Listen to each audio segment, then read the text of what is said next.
भाइयों नमस्कार।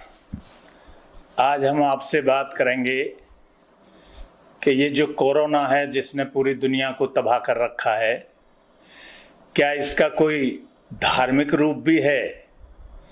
आप जानते हैं कोरोना का सबसे पहले पता इस वायरस का चीन में चला। हालांकि चीन में इसको वुहान के अंदर ही दफना दिया गया, नज़दीक के शहर और कस्बों तक भी नहीं पहुंचने दिया गया।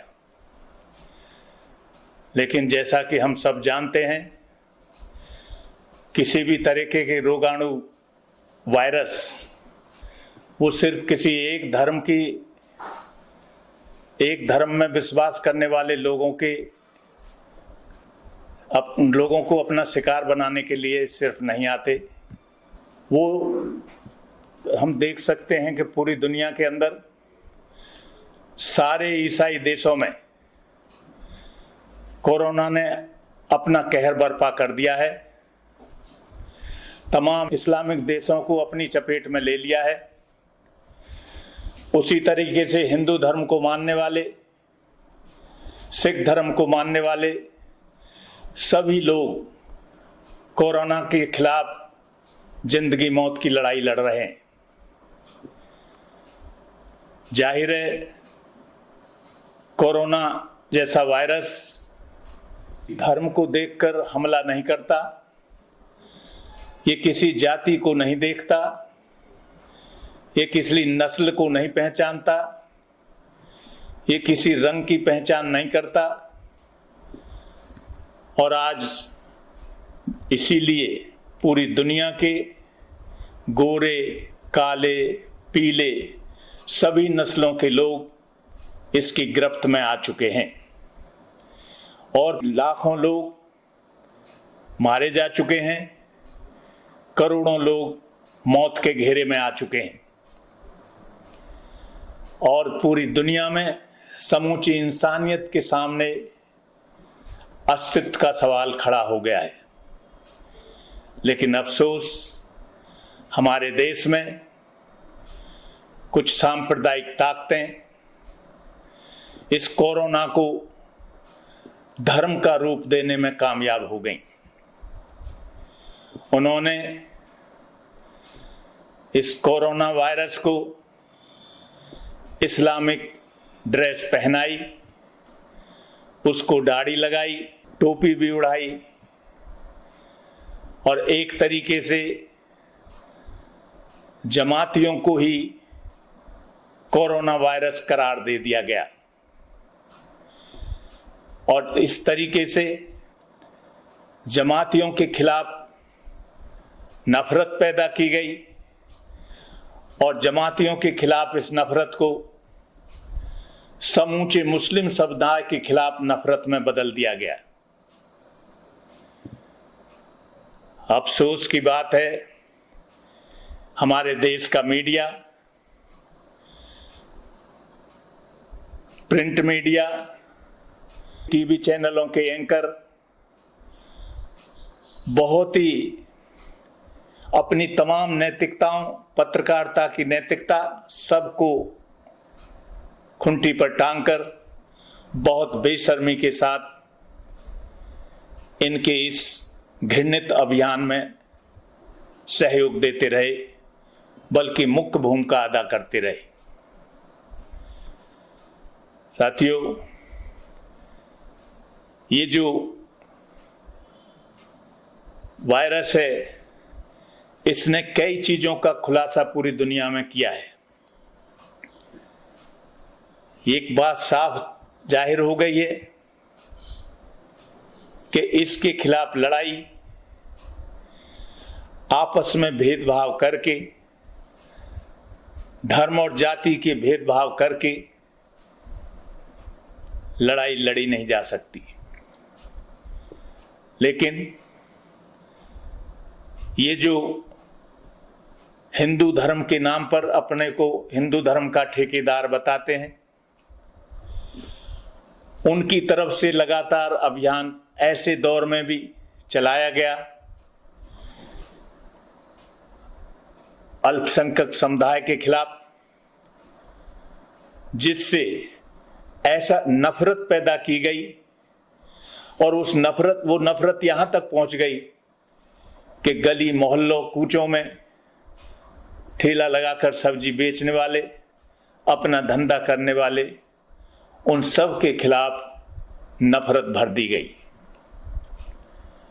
हम जानते हैं कि ये जो धर्म के नाम पर, हिंदू धर्म के नाम पर नफरत फैलाने का काम कर रहे हैं, या कोई मुस्लिम धर्म के नाम पर नफरत फैलाने की बात करता है, वो धर्म के बुनियादी सिद्धांतों को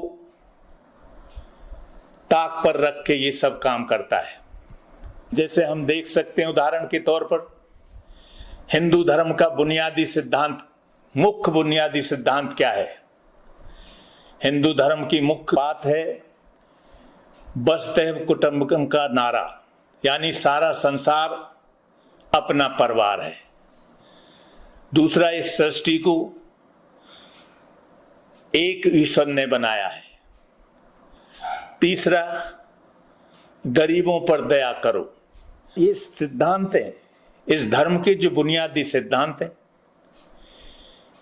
इनको ताक पर रख के और दूसरे धर्मों के नाम पर नफरत फैलाने का जो काम कर रहे हैं, निश्चित ही वो धर्म की बुनियादी बातों पर नहीं चल रहे, बल्कि किन्हीं निहित स्वार्थों की साजिश के तहत उनकी पूर्ति के लिए वो धर्म से अलग होकर पवित्र धर्म का इस्तेमाल अपने घृणित स्वार्थों को पूरा करने के लिए कर रहे हैं।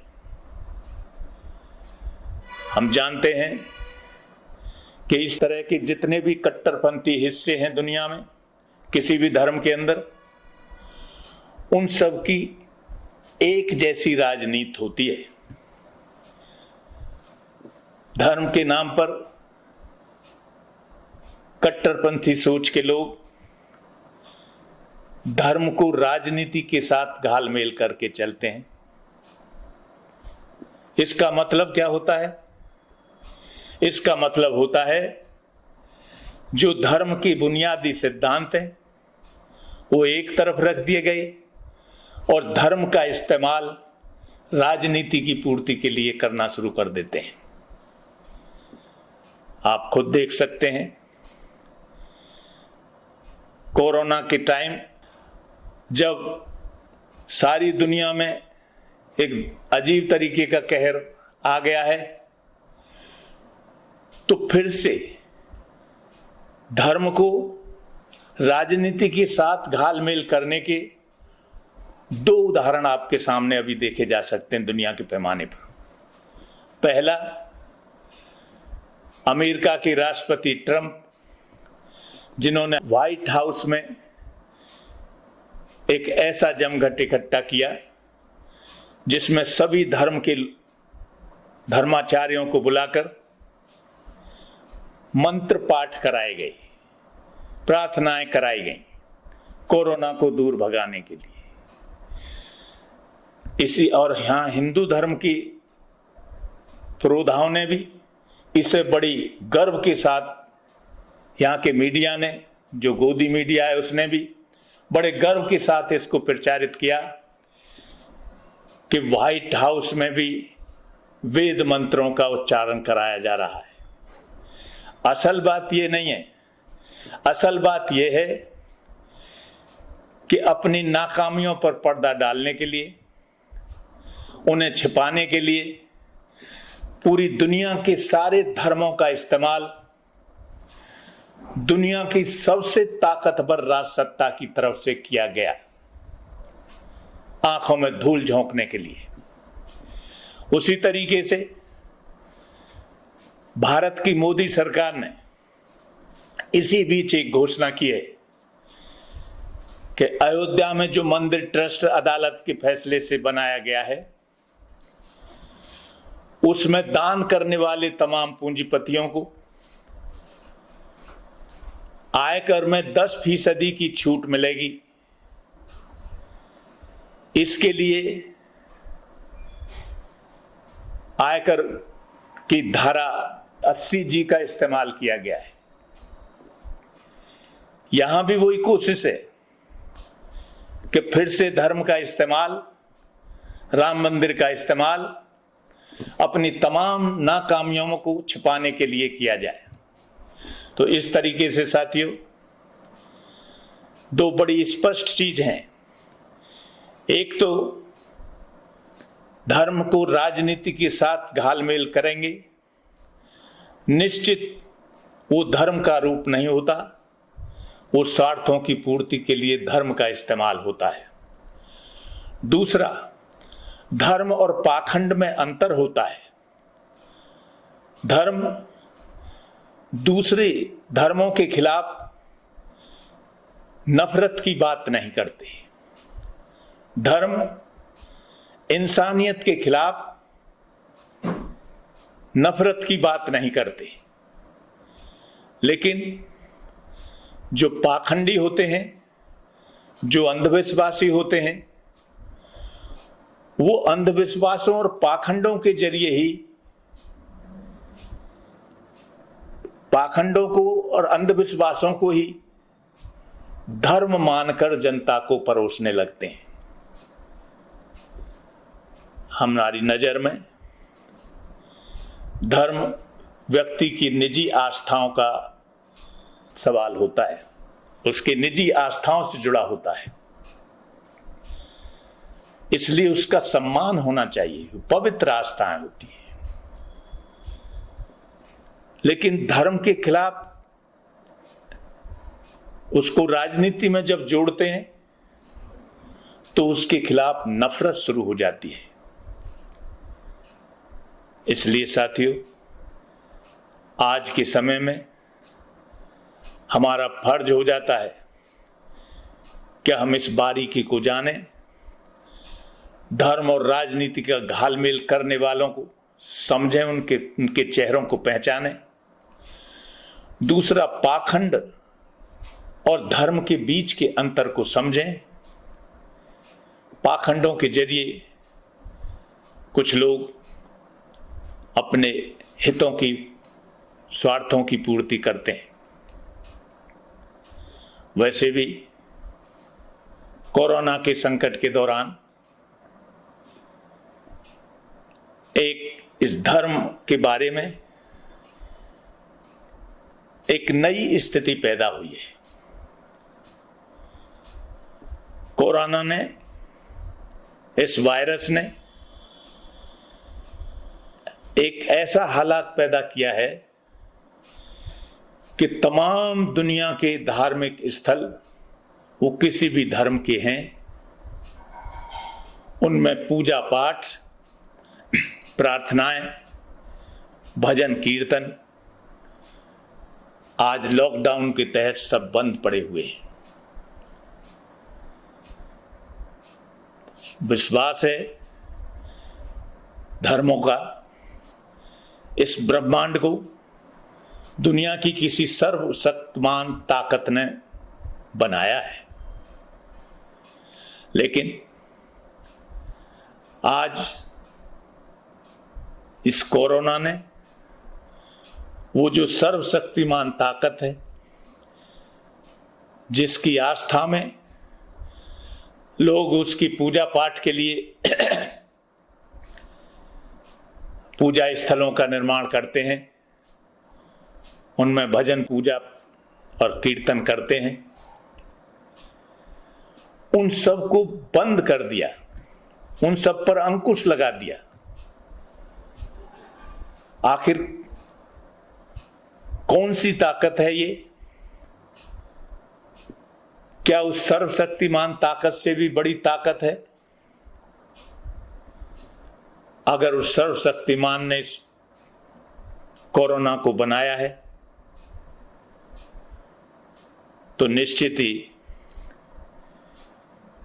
ऐसी सर्वशक्तिमान ताकत नहीं हो सकती जो दुनिया को सामने, इंसानियत के सामने इस तरीके का कहर पैदा कर दे।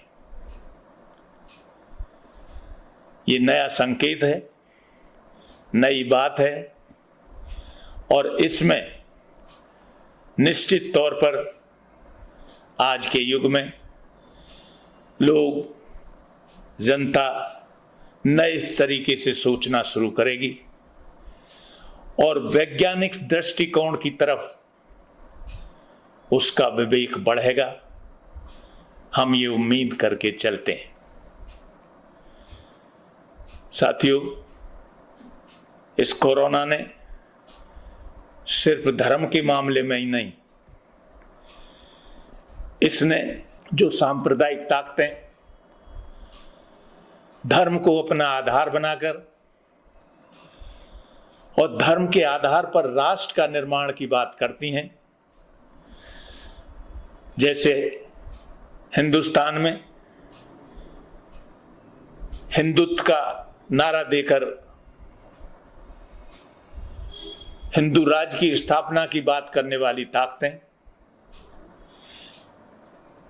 हिंदू राष्ट्रवाद के एक ऐसा हिंदू राष्ट्र पूरी दुनिया में बनाने की बात करती हैं जो दुनिया में सबसे ताकतवर हो। लेकिन इस कोरोना का दूसरा हमला राष्ट्रवाद की जो ताकतें हैं उन पर हुआ है।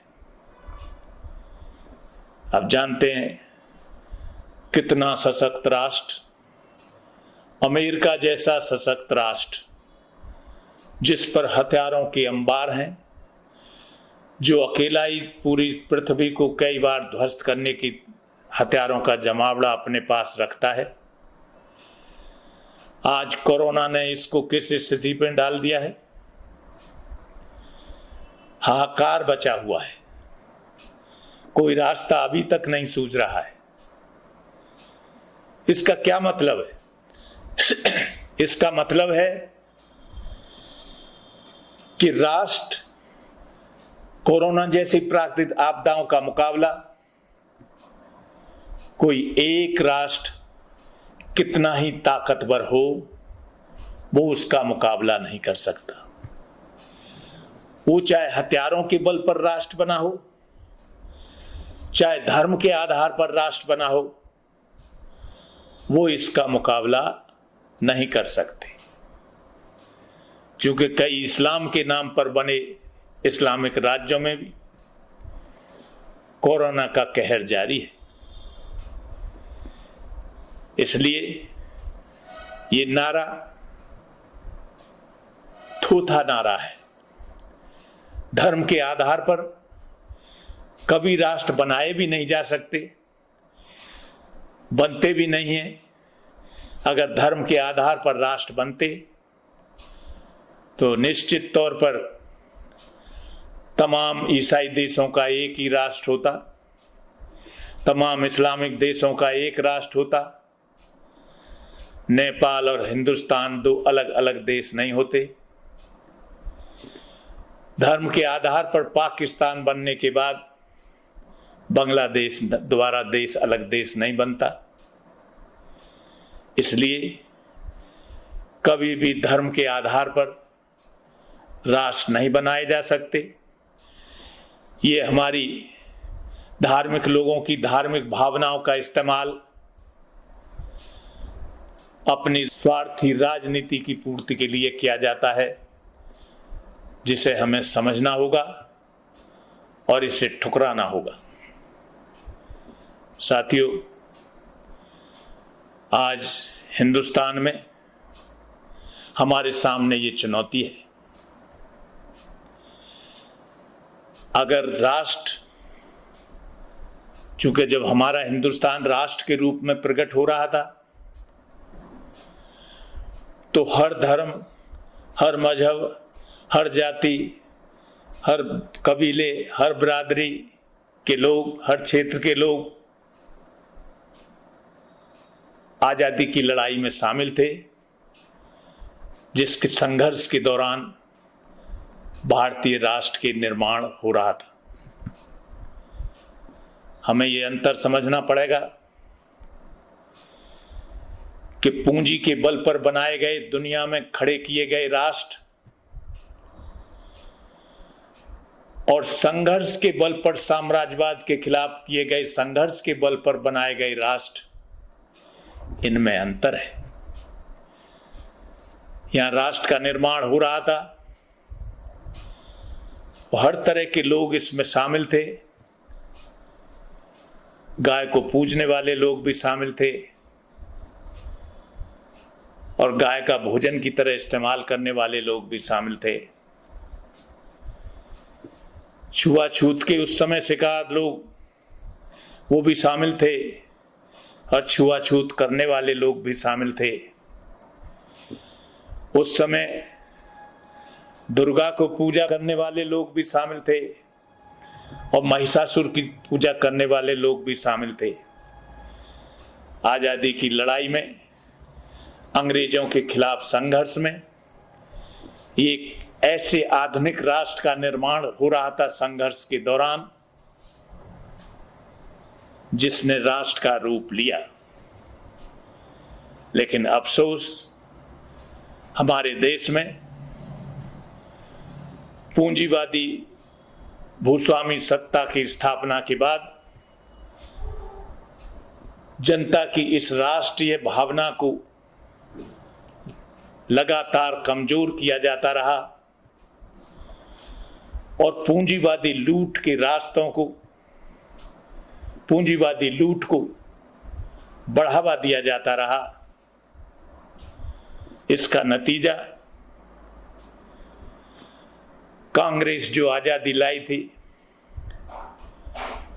आजादी लाने का श्रेय जिसे मिला था, उसके लिए जनता ने जिसे सत्ता सौंपी थी, वो सत्ता से बाहर हुई और उसकी जगह ऐसी ताकत जो धर्म को राजनीति के साथ घालमेल करके चलती है, आरएसएस, भाजपा,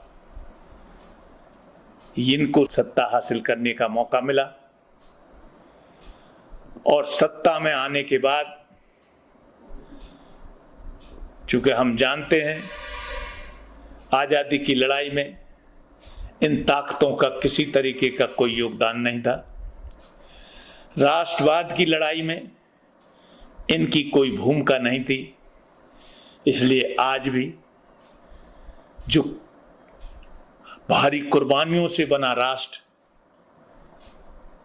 और भारी कुर्बानियों से हासिल की गई आजादी, उन दोनों को ही फिर से खतरा पैदा किया जा रहा है।